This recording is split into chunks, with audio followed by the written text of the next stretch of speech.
Please be advised that this video is for the sole purpose of entertainment. Any views are purely my own, are subjective and may not necessarily be true. I do, however, do extensive research for all of my videos. All photos have been found on the public domain. I am using them under the fair use and fair dealing guidelines. I urge everybody to do their own research. Well, hello, it's Murky Meg here.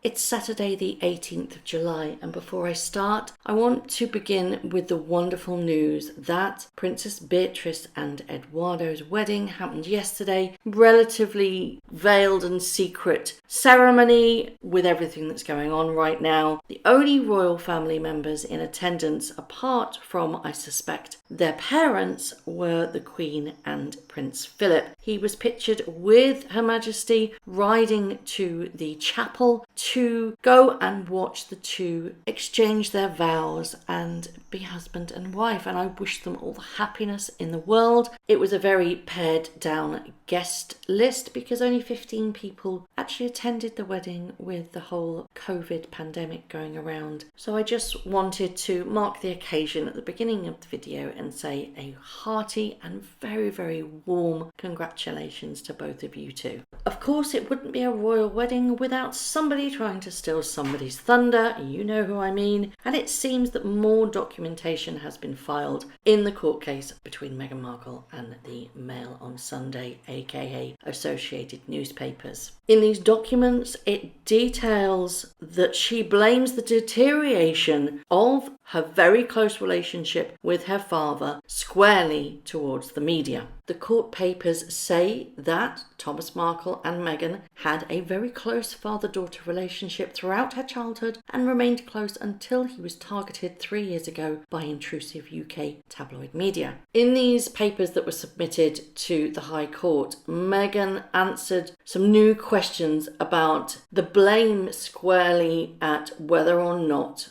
she failed to provide any real financial support to her father, which she claims to be false. Now, the Telegraph report that these revelations, previously included only in a private letter, claimed that Thomas Markle's medical bills were offset by the significant payments he received for media interviews, which would appear to exceed and offset the excess medical cost of roughly $2,500.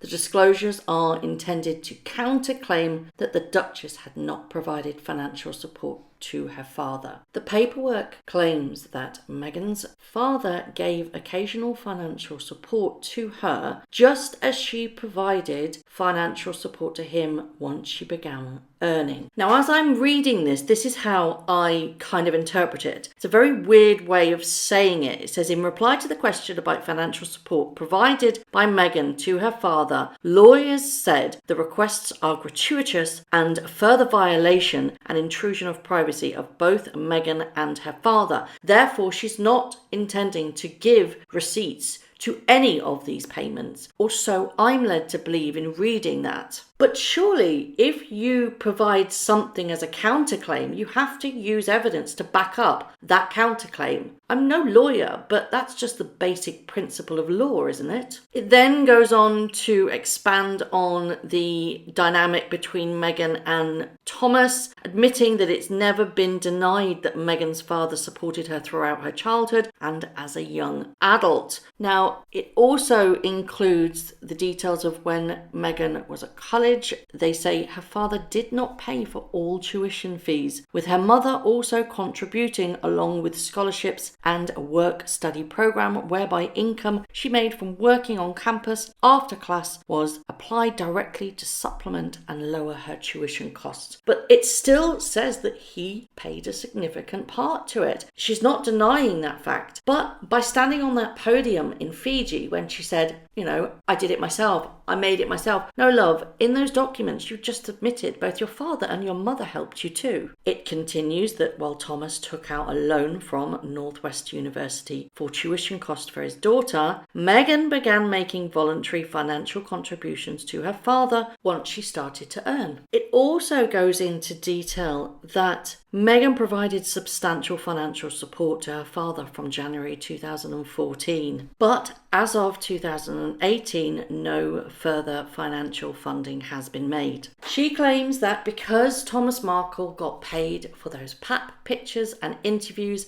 therefore Meghan Markle wasn't obliged to pay for any of Mr. Markle's, i.e. Thomas Markle's, treatment. So therefore what she's implying in these court documents is that because that she felt that Thomas Markle was manipulated and paid for by the media, she was under no obligation to pay for his medical bills whatsoever, because he was the one that colluded with the tabloids to go against Meghan herself. To me, this screams victim mentality 100%. She is putting the blame squarely on the media for everything that has gone wrong in her life so far. But then you have to ask the question, if she believes that it's the media's fault and not Thomas's fault, then why on earth is she not building bridges and making up with her father? If she believes that he was manipulated by the tabloids, therefore she's putting the blame onto those tabloids and not her father. So why on earth has she not made up with him? You've also got to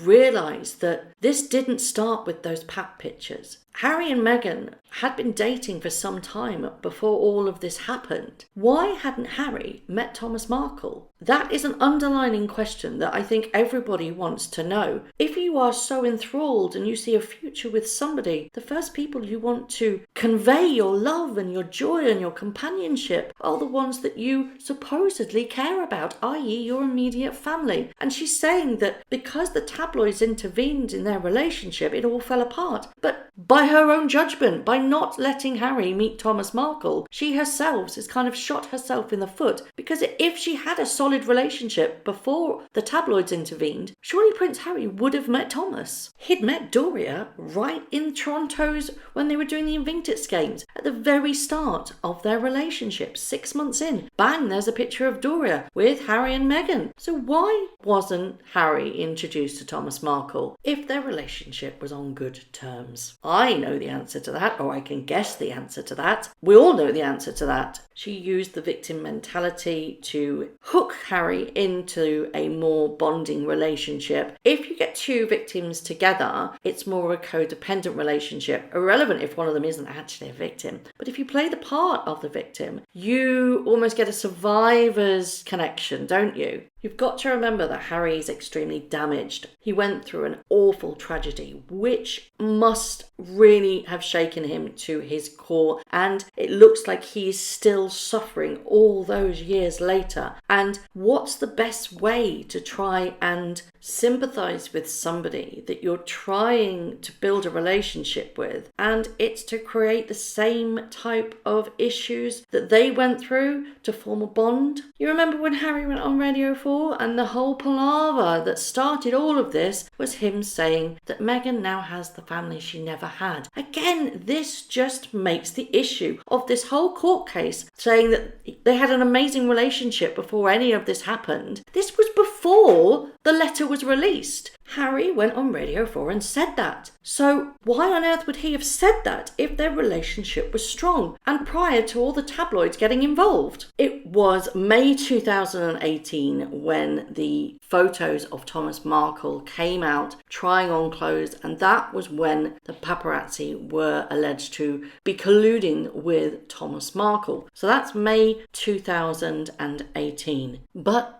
Harry went on a Radio 4 at Christmas 2017. So how on earth does that make sense? If they were the family that they never had and they're blaming the tabloids hadn't actually intervened in their relationship at that point. So why on earth would Harry say that? Because she's fed him a load of lies, in my own opinion. And I think that will be a very strong counterclaim that the Mail can use by saying, do you know what? It wasn't, in fact, the media intrusion that split you and your father apart, because Harry went on Radio 4 and said that, well, you know, they're the family that she never had. One thing you've always got to remember, to be a good liar, you need to have a good memory. And if your memory isn't that good that you can't keep up with the amount of lies that you're telling, then it's all going to fall apart, especially if you're in a court case that relies on truth. So I would love to know your thoughts on these new documents that have been submitted to the court. Do you think the court will subpoena her financial records to back up the claim that she gave him financial support? If they don't, it makes a mockery of the whole judicial system, doesn't it?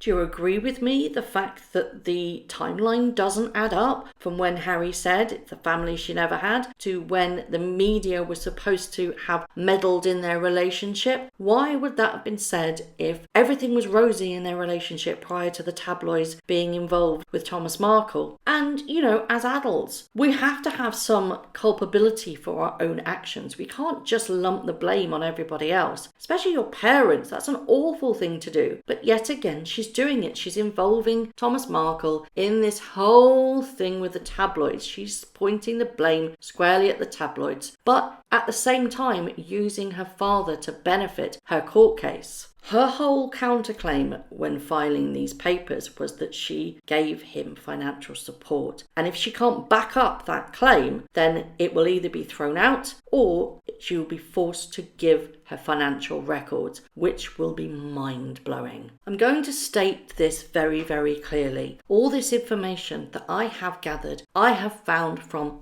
mainstream media. I have used the media to gain as much research as I can. I have used reputable broadsheets as well. The ones that Meghan and Harry actually use themselves, and they are one of the approved few that get to know all of the business that Harry and Meghan want them to know. The Telegraph. So please do not come at me, sugars, to say, you're lying, you're lying. I'm not. It's in black and white. The court papers don't lie. So please do not shoot the messenger, because right now I am getting it from all angles. All I am doing is trying to get to the truth, because these court filings don't make sense. And I personally take it upon myself to try and pick apart everything and lay it bare for you guys to hear. If you don't like that, if you're listening, please go somewhere else. I have an amazing support system. My true followers, the ones that have supported me